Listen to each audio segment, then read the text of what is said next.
the narrative matters. You a journalist, like you interviewing people and stuff. Oh yeah, man. Man. So yeah, David Beckford, he had reached out to me. You know, he been watching me for years also. He was like, man, you doing so much. You like you doing movies, books, music. You know, he was like, Hmm. so he handpicked me. They was handpicking like 10 people who they wanted to be journalists. So I was blessed, you know, get paid off each article, you know, I write, and I got the Hmm. freedom. I'm like head of like the entertainment department. So I get the freedom to Wow. write about what I want to write about.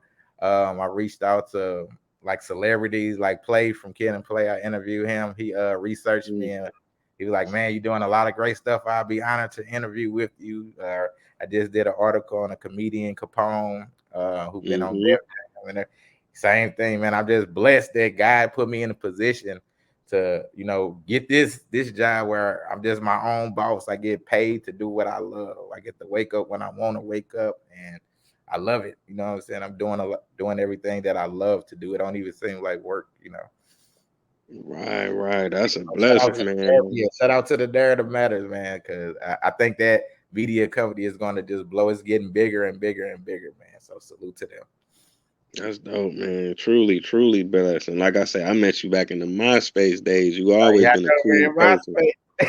Yeah, I always told been her a cool coming person. too. Yeah, I remember you coming up there filming me rapping everything, bro. I remember that. I gotta find that tape because I got all that footage and stuff. I I just want to got it. see You know, that. you lock it away. I definitely want to see. It's funny you said that because I was looking. I was like, man, I remember that about 6 months ago. That had crossed my mind, and I was trying to YouTube, and I couldn't find it. Yeah, I get it to you. Let me see. Okay, now you got a podcast as well, or would you feature it on there, the Uncensored podcast? Yeah, so Uncensored the Conversation. So it started off where I did this film called Uncensored the Stage. Well, it was kind of like in Living Color. You know, I wanted to take a lot of comedians from here, and I wrote like these, you know, different comedy skits or whatever sketches. So then after we did that, I wanted to do Uncensored the Conversation, which was a podcast where we talked about everything like mental illness, suicide, murder. You know, a lot of people topics that people try to sweep under the rugs. You know what I'm saying? So our original people was me, my girl Stacey White. Um, it was Ladarian Brown, Tabitha Shante, Jamel, and Harvey. You know what I'm saying? So, you know how I do. Some people fall off, but I, you know, it don't stop me. So I keep it pushing, keep it moving. You know what I'm saying? So we still got our core. Still got my girlfriend Stacy White on there. Still got Tabitha and me. We the original three. So we got new one, two. We got two new ones. Rakisha Vincent. We go by Ricky, and we have who else we got on there? That I forgot. Oh yeah, Donnell, my boy Donnell. Forgive me, Donnell. You got my boy Donnell Johnson on there. But man, we've been going strong for like 3 years straight, man. And we on iHeartRadio now. We on Apple Music, Amazon Music, Spotify, all the podcasts. You know, we getting sponsors and all that.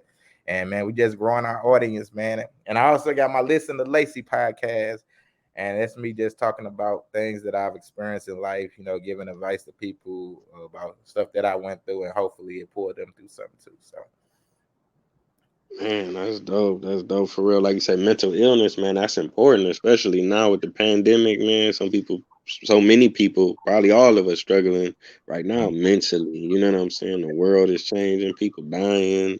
We don't know definitely, what's next. oh So, man, especially with black men too. You know, like I remember when Tyrese was crying over his daughter and Kanye West. You know, people laugh at them, but you know, it's really, you know, they going through struggles and problems. You know what I'm saying? And like mental illness is very important and real out here, especially for black men. yeah, most definitely, Lil, we get overlooked like a mug, man. Right. Like, no How they're feelings like at that. all. They can deal with it.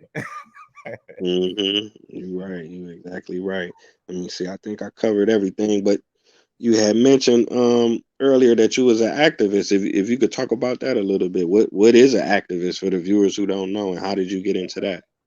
Man, just saying, standing up for stuff, standing up for something you believe in. You know what I'm saying? Like, just the senseless killing of, you know, of everybody. You already know the Mike Browns and just, you know, it's something just I hold dear to my heart because I want to create change. You know, we don't have any leaders. You know, like we used to have Martin Luther King's, the Malcolm X. So we don't really have real leaders out here. The only leaders come out here for like photo ops and pictures and all that type of stuff. So um, I feel it's my duty as a black man, you know what I'm saying, to stand up for our people when we have our protests, to march and all of that, you know what I'm saying, because try to create change, like it can only, it starts with one person, so I just feel real strong about any type of injustice for real, not even just the police injustice. So that's what made me become a activist, I remember when the store had lied about Mike Brown, with the cigarellos, and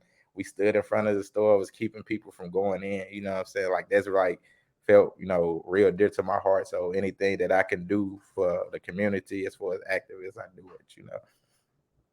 Right, right, man. I truly respect that, and I gotta give St. Louis a big shout out because what happened to Mike Brown has been going on for a long time. It's been going on around the country, but St. Louis was one of them cities that stood up. Like we really gonna turn Right. it out if y'all don't Yeah. acknowledge this, and you know That's what I'm our saying? purpose. Facts, bro. Most Yeah. definitely. Let me see. So what you got working coming up in the future? Are you still doing music? Are you still recording? Are you still doing Man, I battles? dropped. Look, man, I dropped 2 albums last year. I think that was last year on the same day. Okay. Yes, I dropped 2 albums on Halloween. It's called one of them called Return of the Emcee.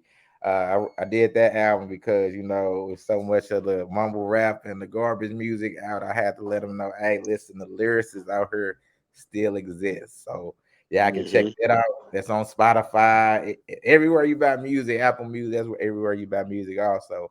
And Therapy Session, that's another project I dropped, and that's more personal. It's about the experiences I had from in relationships from a child on up to now. You know what I'm saying? So it's the good, the bad, and the ugly. I put it all out on the table. So both of those are out there for y'all to get. Right now, this year, it's funny. Before you call, I was working on my goals, so I'm doing my very first stage play. I'm writing on that. Um, Wow. I'm doing I want to do a gospel rap album, so that's gonna be my next one. Finna Mm. do. I want to do at least 2 films this year. Uh, get some real estate property, start another business. Yeah, man. So that's yeah. And do it. I want to do a concert off my therapy session album this year too. So that's what's Mm. all on the table for me this year, man. Man, that's major, man. Some people, man, it take them 10, 20 years to do all that, but you could do it. Your track record isn't, you know what I'm saying? Yeah, they still been trying Yeah. to give me the battle too, but it gotta make sense, like it gotta be worth Yeah. it. Yeah, I just got hit up the other day about it, but I haven't battled in I think probably 3 years. My last battle was against Big Cannon, but yeah, they still be Oh, trying to okay. get me. Yeah, they still be trying to get me, but it gotta make sense. The buddy gotta be right, or the opponent gotta be right. But both of them gotta Right, be. right. Yeah. But I mean, you earned it though. You deserve it. You know what I'm saying? Like I say, a pioneer, a legend, living legend. So I truly appreciate all of your contributions, man. I'm still following you, and I look forward to everything that you got coming in the future. So I want to thank you again for coming on the show. Thank the viewers for tuning in. It's been another episode of Taye Speaks. So until next time, King, be safe out there and keep grinding. I appreciate you, bro. Thanks for All having right. me. Peace. Peace out.